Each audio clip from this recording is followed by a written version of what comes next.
13월의 월급으로 불리는 소득공제, 지난 시간에 이어서 오늘은 특별공제와 그 밖의 소득공제에 대해서 알아보도록 하겠습니다. 권희중 투자자문위원과 함께 할게요. 어서 오세요. 네, 안녕하세요. 네.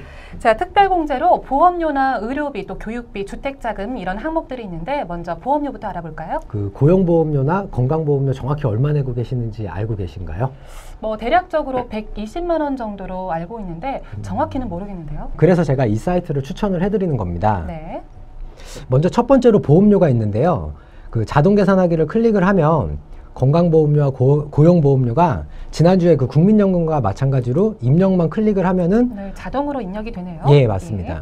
그리고 보장성 보험료라고 해서 100만 원 한도까지 이제 그 공제가 되는 게 있는데 지출하고 계신 부분이 있으시죠? 네, 저는 매달 10만 원 정도 내고 10만 원 있습니다. 정도. 예. 예. 근데 여기서 자동차 보험도 보장성 보험에 포함이 되기 때문에 대부분의 그 직장 다니시는 분들은 다 100만 원 한도는 충분히 채울 거라고 생각을 합니다. 네. 그래서 100만 원 입력하고 계산하기 하고 확인을 누르면 예, 이렇게 금액이 입력이 되고요. 네. 자, 그 다음에 의료비 항목이네요. 예, 또 암에 걸리신 분이 상당히 많으시잖아요. 그럼요. 예. 예. 그래서 제가 이번에는 어머님께서 암에 걸렸다라고 가정을 한번 해보겠습니다. 네. 병원비는 한 500만 원 정도가 나왔다고 가정을 해보고요. 본인이 사용한 의료비 중에서 실제로 본인이 직접 사용했다거나 장애인 또는 만 65세 이상자가 사용한 의료비는 따로 입력을 하도록 되어 있습니다. 왜 그런 거죠? 그거는 조금 뒤에 제가 다시 한번 설명을 드릴 거고요. 네. 일단 보시는 것처럼 본인 세전 연봉의 3%, 지금은 제가 4천만 원을 입력을 했기 때문에 이 120만 원의 초과분에 대해서만 소득공제가 됩니다. 네. 그래서 계산하기를 하면은 500만 원에서 120만 원을 뺀 380만 원이 소득공제가 되는 것이고요. 네. 이번에 제가 암에 걸려서 1000만 원을 썼다라고 가정을 해보겠습니다. 그러면 두 번째 칸에도 역시 1000만 원을 입력을 해야겠죠. 네. 본인이니까요. 예. 그리고 계산하기를 하게 되면은 예, 보시는 것처럼 최고 한도액이 700만 원이지만 네. 본인이라던가 장애인, 만 65세 이상자가 사용한 병원비에 대해서는 최고 한도에 적용을 받지 않고 이제 본인 총급여의 3%를 초과하는 금액에 대해서 소득공제를 받을 수가 있습니다. 네. 500만 원 정도만 입력을 하도록 하겠습니다. 네. 예. 네, 의료비 이렇게 해서 또 자동 계산이 됐고요. 예. 그 다음 교육비 항목 보실까요? 본인이 사용한 교육비는 네. 대학원 포함해서 100% 다 공제가 가능합니다. 고등학생 자녀까지는 1인당 300만 원 한도까지, 대학생인 경우에는 1인당 900만 원까지 가능한데 꼭 자녀가 아니라 동생이라던가 네. 또는 처남이나 처제도 소득공제가 가능합니다. 대학 등록비가 한 학기에 한 4,500만 원 정도 하니까 그렇죠. 예, 거의 다 공제 받는다라고 보시면 될 것 같습니다. 네. 제가 가정한 경우에는 일단 자녀가 상당히 어리기 때문에 네. 이 부분은 제가 입력을 하지 않도록 하겠고요. 네. 예. 자, 교육비 지금 보셨고요. 그 다음 주택 자금인데 이 부분은 조금 복잡할 것 같아요. 예, 맞습니다. 예. 일단 역시 자동 계산하기를 클릭을 하면은 항목이 많네요. 예, 항목이 엄청나게 많은데 네. 매년 2월달 되시면 연말 정산 간소화 서비스라는 그 사이트 접속하시죠? 네, 그렇죠. 굉장히 예. 고맙게 생각하고 있는 서비스죠. 예, 맞습니다. 예. 거기 접속하시면 요즘은 다 대부분이 은행 거래를 하기 때문에 네. 이제 본인이 사용한 어떤 뭐 예를 들어 장기주택 저당, 차입금, 이자 상환액이라던가 이런 네. 부분들 다 공제 얼마 받을 수 있는지 확인하실 수가 있으시고요. 네. 이제 보통 직장인분들이 많이 가입하시는 게 그 청약저축이라고 해서 네. 예, 혹시 아나운서님도 가입하셨나요? 네, 저도 매달 10만 원씩 납부를 하고 있는데요. 예, 그런데 이 청약저축 소득공제 같은 경우는 무주택 세대주에게만 해당이 되는 걸로 알고 있거든요. 예전에 청약저축은 네. 무주택자만 가입이 가능했었는데 얼마 전에 나온 주택청약종합저축은 무주택자가 아닌 일반 세대주도 가입을 할 수가 있습니다. 네. 예, 그래서 보통 이게 1년에 120만 원 한도기 때문에 120만 원을 입력을 하고 네. 계산하기를 하면은 이제 40%, 즉 48만 원까지 소득공제가 되고요. 네. 그 다음이 이제 월세액인데 집주인한테 가서 연말정산을 받아야 되니까 내가 여태까지 월세 냈던 거를 다 증명해달라고 얘기를 하면은 대부분 잘 끊어주지 않는 경우가 많습니다. 그렇지만 처음에 계약한 계약서와 그 다음에 본인이 월세를 보통 요즘 다 은행으로 납부하잖아요. 그렇죠. 그 은행 거래 내역서만 있으면은 다 소득공제를 받으실 수가 있습니다. 전세 산다고 가정을 했기 때문에 네.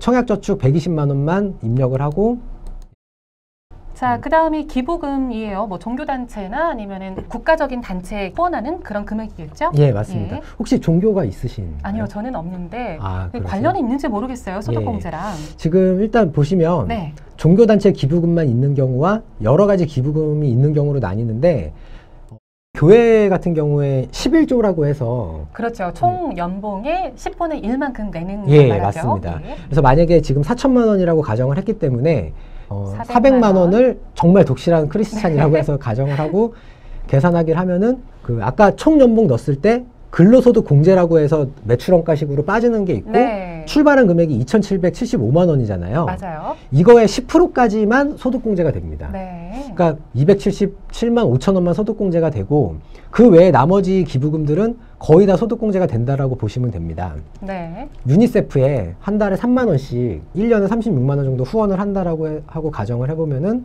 계산하기 보시면은 36만 원 다 공제가 되는 걸 알 수가 있고요. 네, 그렇군요. 네. 자, 여기까지 보셨고요. 그 밖에 소득공제라고 해서 연금저축이라고 나와 있습니다. 그런데 연금저축 같은 경우는 뭐 소득공제 받기 위해서는 무조건 가입을 해야 되는 걸로 알고 있거든요. 예, 많은 분들이 그렇게 이제 착각을 하시고 네. 또 실제로 연금저축을 가입하라는 그런 권유를 상당히 많이 받으실 많이 거예요. 받죠. 예. 예. 그런데 저는 연금저축에는 가입을 하지 않았다라고 제가 가정을 하고 일단 시뮬레이션을 하도록 하겠습니다. 네. 예. 그리고 그 다음이 보시면 신용카드인데 본인 총 급여액에 신용카드건 체크카드건 현금 영수증인 건 무조건 25% 이상을 사용을 해야만 합니다. 네. 예, 최저 사용 금액이라고 해서 이분 같은 경우에는 4천만 원이기 때문에 25%인 1천만 원을 초과하는 금액에 대해서 소득공제가 발생을 하는 거고요. 네. 제가 예를 들어서 한 달에 100만 원씩 신용카드를 썼다라고 한다면은 1,200만 원이 되겠죠. 네. 그리고 그 체크카드로 한 300만 원 정도 하고 계산하기를 누르면 1년에 카드를 1,500만 원을 썼는데도 불구하고 실제로 소득공제 받는 금액은 130만 원. 예. 굉장히 미미한데요. 예. 예. 그리고 한 가지 또 주의하셔야 할 점이 일단 25%까지는 신용카드를 쓰시는 게 좋으세요. 네. 근데 그 이상부터는 체크카드나 현금영수증을 발급받는 게 훨씬 더 유리하십니다. 아, 왜 그런 거죠? 지금 신용카드 같은 경우에는 그 초과 금액에 대해서 여기에는 20%라고 돼 있는데 네. 15%로 더 낮아질 전망이고요. 네. 반면에 체크카드나 현금영수증은 30%의 소득공제율을 지속적으로 유지할 그럴 계획이라서 본인 연봉의 4분의 1까지는 신용카드로 쓰시고 이상을 쓰게 될 경우에는 예. 체크카드나 현금 영수증을 끊는 게 좋겠네요. 예, 맞습니다. 예. 그래서 계산하기 하고 확인하면은 예, 기본적으로 입력할 만한 소득공제 항목들은 다 입력을 했고요. 네. 종합소득 과세표준이라 그래서 약 1,240만 원 정도가 나온 게 보이시죠? 네. 이거에 대해서 자동적으로 세율을 곱해서 나온 세액이 78만 원입니다.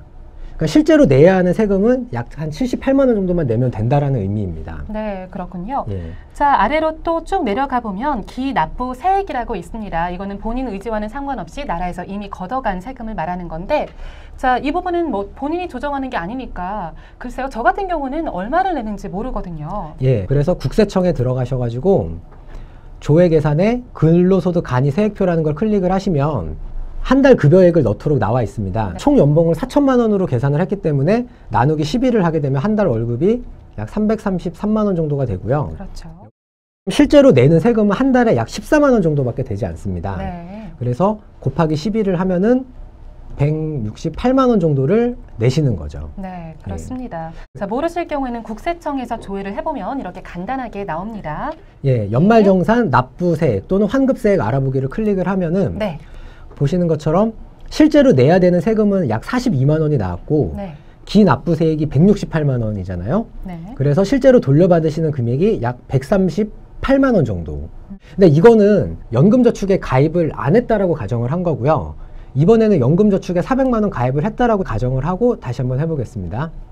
연금저축에 가입하지 않은 상태가 138만 원이었고요. 예. 자, 가입한 상태는 얼마인지 볼까요? 한 160만 원 정도. 네, 예. 30만 원 정도 차이가 나네요. 그렇다면 연봉이 높은 경우는 어떻게 될까요? 예, 그러면은 제가 이번에는 연봉을 약 한 2배 정도, 네. 예, 8천만 원으로 해보도록 하겠습니다. 네, 꿈의 연봉이네요. 보시면은 근로소득공제 금액이 그렇게 크지가 않죠. 아까. 그러네요. 예. 예. 이게 이제 바로 우리나라 같은 경우에 누진세라서 세전 연봉이 많으면 많을수록 그리고 과세표준이 높으면 높을수록 세금을 더 많이 낸다는 의미고요. 네.